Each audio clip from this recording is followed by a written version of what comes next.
नमस्कार, मी मनोहर पवार. TV1 मराठीमध्ये आपले सहर्ष स्वागत. पाहूया आजच्या ठळक घडामोडी.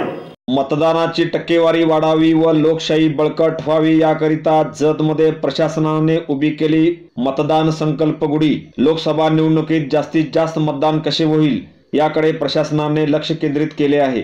गेल्या अनेक दिवसापासून प्रशासनाकडून अनेक विविध उपक्रम राबविले जात आहेत. वक्तृत्व स्पर्धा, चित्रकला स्पर्धा, रांगोळी स्पर्धा असे विविध उपक्रम लोकशाही बळकट करण्यासाठी प्रशासनाकडून राबविण्यात येत आहेत. 23 एप्रिल रोजी होणाऱ्या सांगली लोकसभा मतदारसंघाच्या मतदानाच्या टक्केवारीत वाढ होण्यासाठी व लोकशाही प्रक्रिया अधिकाधिक बळकट करण्यासाठी आज गुढीपाडव्याच्या दिवशी प्रशासनाकडून जत शहरातील गांधी चौकात मतदान संकल्पाची गुढी उभी करण्यात आली. यावेळी प्रांताधिकारी तुषार ठोंबरे, तहसीलदार सचिन पाटील, उपअभियंता भीमाशंकर तेली, संभाजी कोडक, तलाठी संघटनेचे अध्यक्ष बाळासाहेब जगताप, मंडलाधिकारी संदीप मोरे, तलाठी रवींद्र घाडगे, सुभाष कोळी आदी उपस्थित होते.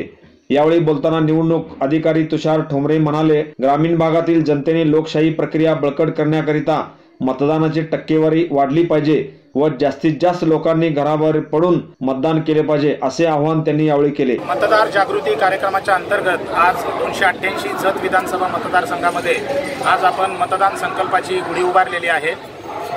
44 लोकसभा सांगली मतदारसंघामध्ये 23 एप्रिल 2019 या दिवशी 288 विधानसभा जत मतदारसंघामध्ये 283 मतदान केंद्रांवरती मतदान होणार आहे.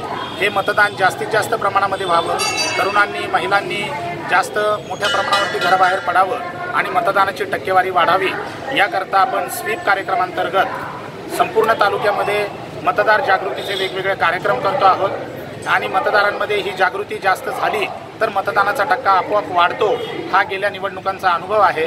त्या दृष्टिकोनातून जसं आपल्या मराठी माणसांमध्ये दरवर्षी आपण गुढी उभारतो आणि चांगल्या कामांचा संकल्प करतो, तसं मला असं वाटतं लोकशाही देशामध्ये राहणाऱ्या प्रत्येक नागरिकाचं मतदान करणं हे आद्य आणि पवित्र कर्तव्य आहे आणि त्या अनुषंगानं आज आपण मतदानाच्या संकल्पाची गुढी उभारलेली आहे आणि मतदारांना निर्भयपणे मुक्त वातावरणात प्रलोभनाला बळी न पडता मतदान करण्याची आपण प्रतिज्ञा दिलेली आहे. हे प्रतिज्ञांचे कार्यक्रम आपण तालुकाभर घेणार आहोत आणि 23 एप्रिलपर्यंत रॅली, विविध स्पर्धा, लग्न असेल, यात्रा असेल, या सगळ्या ठिकाणी आपण मतदान जागृती करणार आहोत.